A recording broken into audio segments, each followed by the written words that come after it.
Like, just calm down, folks. Just calm down.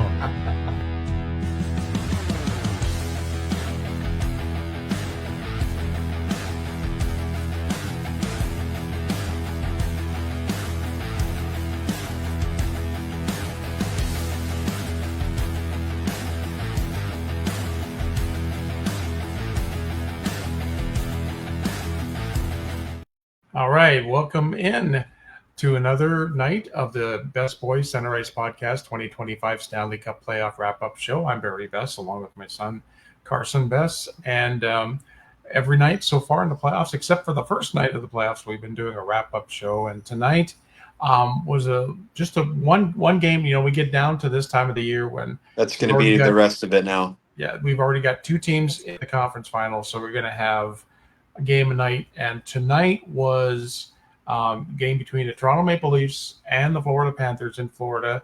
We'll get to that in a minute. But I just want to say all of these wrap-up shows can be found on our Best Boys Center Ice Podcast YouTube channel. You can just kind of go to YouTube, search Best Boys, and there it is. Or you can find it on the Refocus Radio Network, along with Shemaya Reed's I Am Refocus Radio and Rudy Campos Jr. and Sweep the League. Rudy's taking care of the NBA because the NBA and the NHL pretty much at the same point, conference finals times, for both. In the New York Knicks pulled off a big upset. Tonight they eliminate Boston, the number one seed, the defending champions tonight. And I think they said that's New York's first trip to the conference final since 2000.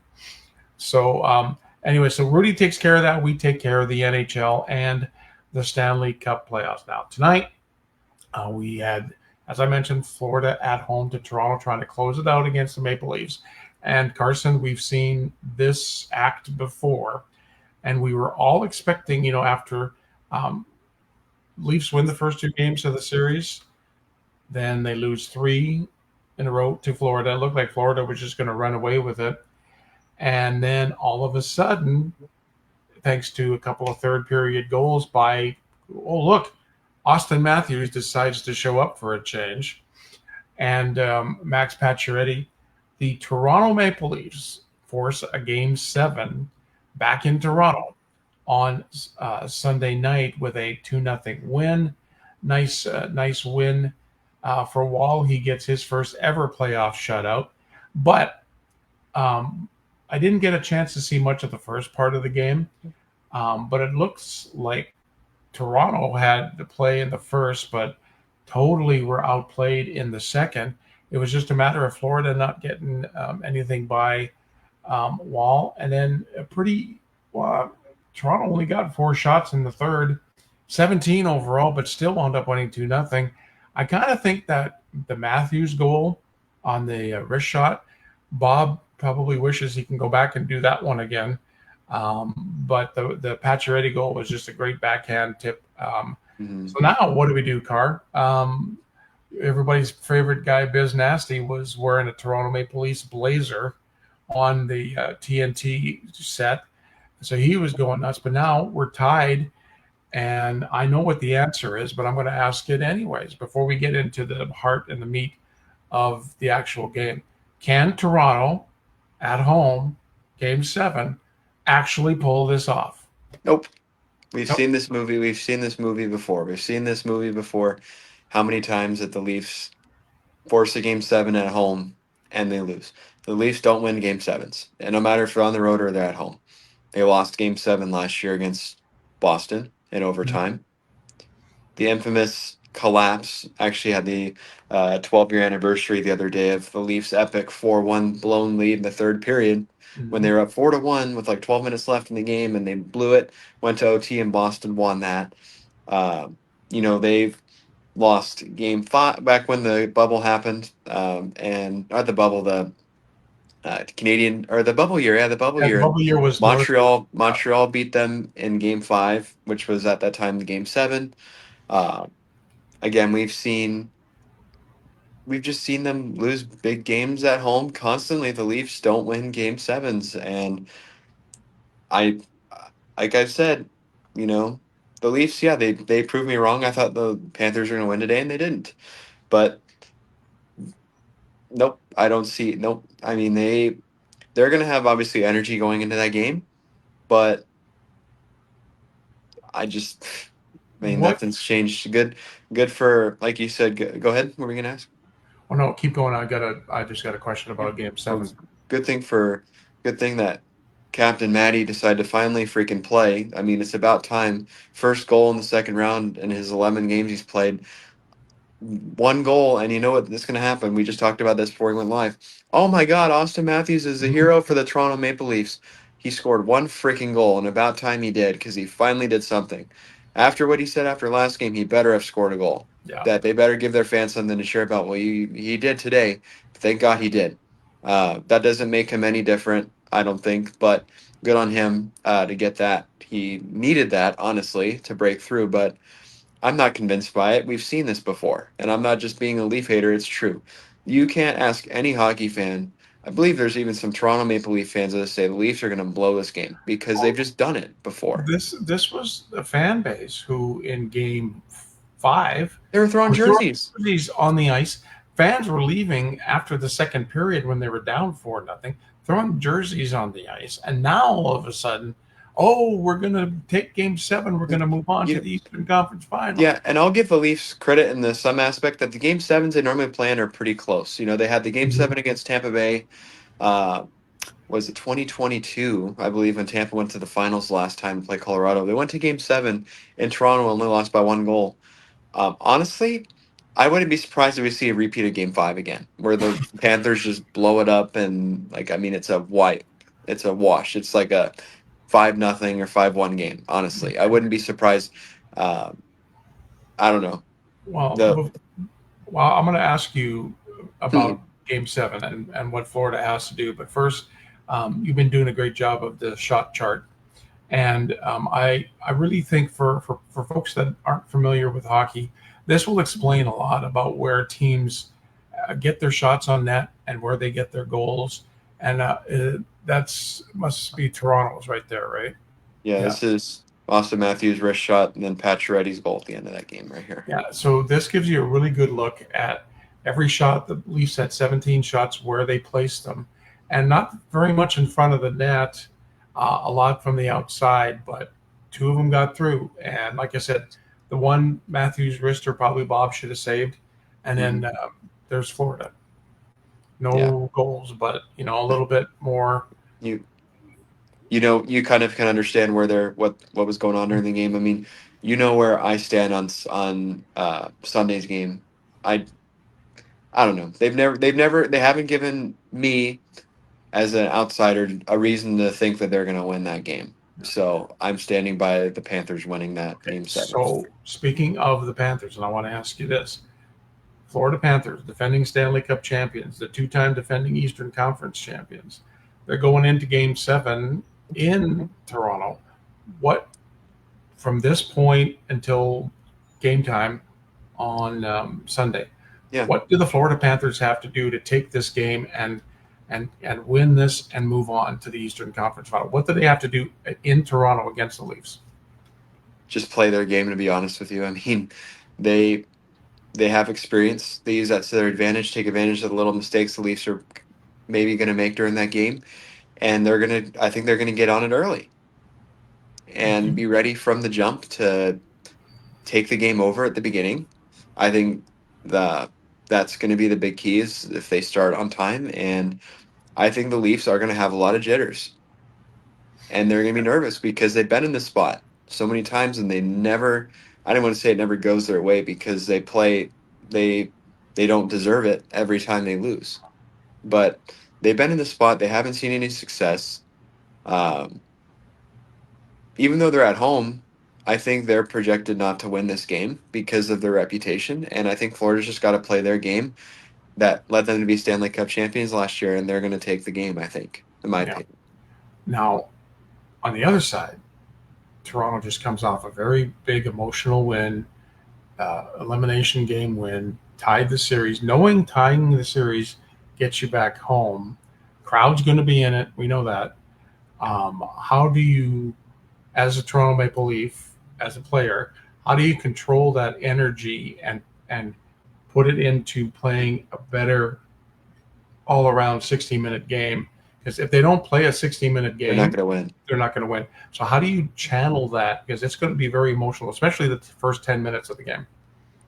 They're going to have to lock it up right at the start. They're going to have to keep the Panthers doing what the Panthers were doing to them in Game 5, which was just forcing them to dump and chase.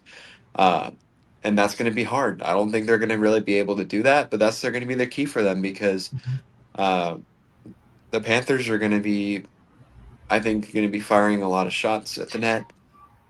They got to, from the jump, control it. Otherwise, it's going to be very hard for them to win that game. I mean, I just, I don't see this game going any other way. I could be completely wrong, but I don't.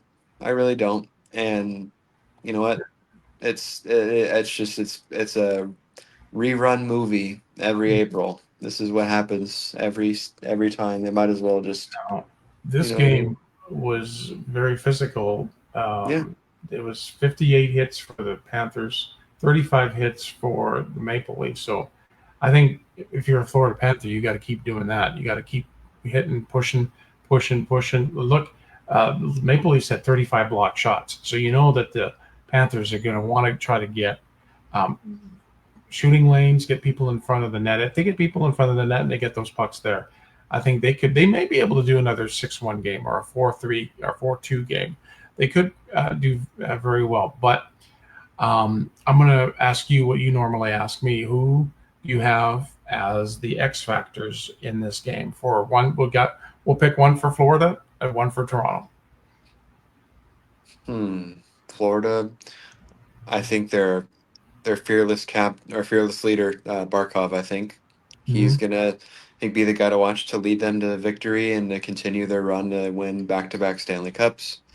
Toronto, I'll have to say their fearless leader or whatever that means to them. Their captain as well. I think it's going to be the captains, and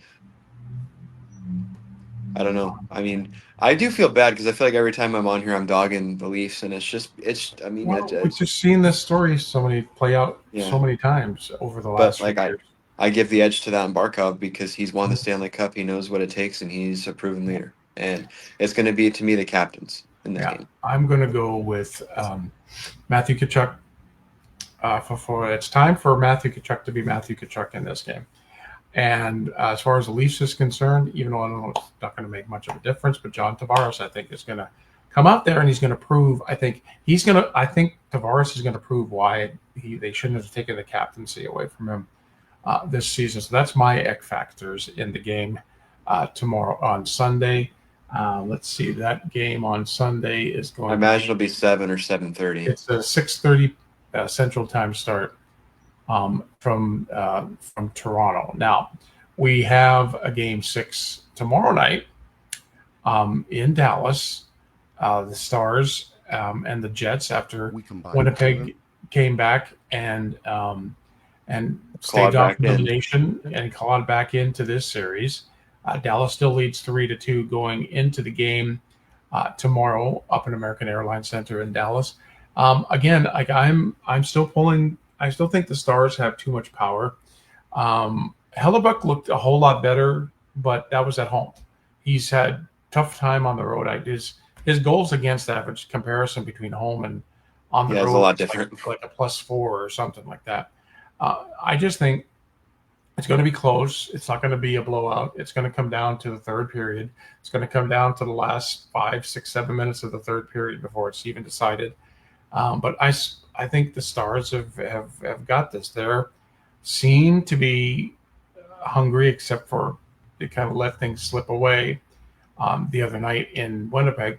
But at home, they don't want to go back to Winnipeg because you go back to Winnipeg, Game 7, in that atmosphere and that crowd, and knowing Hellebuck is a better goaltender at home, you want to get this game, Dallas. You want to definitely get this one. I have Dallas taking it as well. I think they played super well at home. The Jets have not played well on the road. It's going to be, I think, a pretty close game, but I think, yeah, Dallas is going to take this one and advance to the conference finals again. I just think they're a better overall team. Like I've said, just top to bottom, they're a bit more complete team than the Jets. The Jets have had their fun run, but I think it ends tomorrow night, personally. Yeah, and again, like I hate to go against especially a Canadian team, and a team like Winnipeg, who I've never had any problems with. Like, it's not one of those teams. It's not like Calgary, where it's like that's an instant. No. Don't like that No, team Winnipeg's a rivalry. good team, and they're a team to like, but they're just not built enough, No, I don't think, to win a Stanley Cup at this they're, time. and yeah, they're definitely in trouble. The Stars at home probably will wrap it up. I think, and Carson thinks too, tomorrow night. So that game starts at 7 o'clock Central. We'll be on the air right after the game ends. That's probably about 10 o'clock ish tomorrow Yeah. night. We'll be on the air, and we'll either we're going to have another game 7, or we're going to have the Stars moving on to face the Oilers in the Western Conference Finals for the second straight year. So there you go. That's our wrap-up show for tonight. As you can see, the two series that are going on right now, Toronto and Florida tied at 3, and Dallas has that 3-2 lead on Winnipeg going into Game 6 tomorrow night in Dallas. The 2025 Stanley Cup Playoff wrap-up shows are all available on our YouTube channel, Best Boys and Rights Podcast on YouTube, via the Refocus Radio Network, and you can get all that there. It's going to be on Spreaker probably on Monday, maybe Tuesday, Spreaker.com, and just enjoy it, because if we definitely want to hear from you. If you can, we're going to be this will be repost on Facebook here in just a little bit. Let us know what you think. Who do you think's got Game 6 in Dallas? Who do you think's got Game 7 on Sunday in Toronto? Yeah. We'd love to hear from you either on Carson's Facebook Messenger, or on my Facebook Messenger, or through TikTok. However you want, just message us, and you can be a part of the fun of the Best Boys Center Rights Podcast 2025 Stanley Cup Playoff Wrap-Up Show. And that will wrap things up for tonight. Again, Carson, a nice job on all the graphics and the open. Thanks. And in the meantime, and in between time, everybody have a great hockey night. But all right, we'll see you at bowling tomorrow. I'm not bowling in the morning because of Kiwi's shower. Oh, okay. So you're not bowling. Oh, that's tomorrow. Okay. Yes. So I'm going to have to help out in the morning. So I'm not bowling. Okay, good. Okay, then we won't. We'll see you. We'll see tomorrow, you tomorrow night on the internet. Yep. Okay. Sounds good. All right. Bye, son. All right.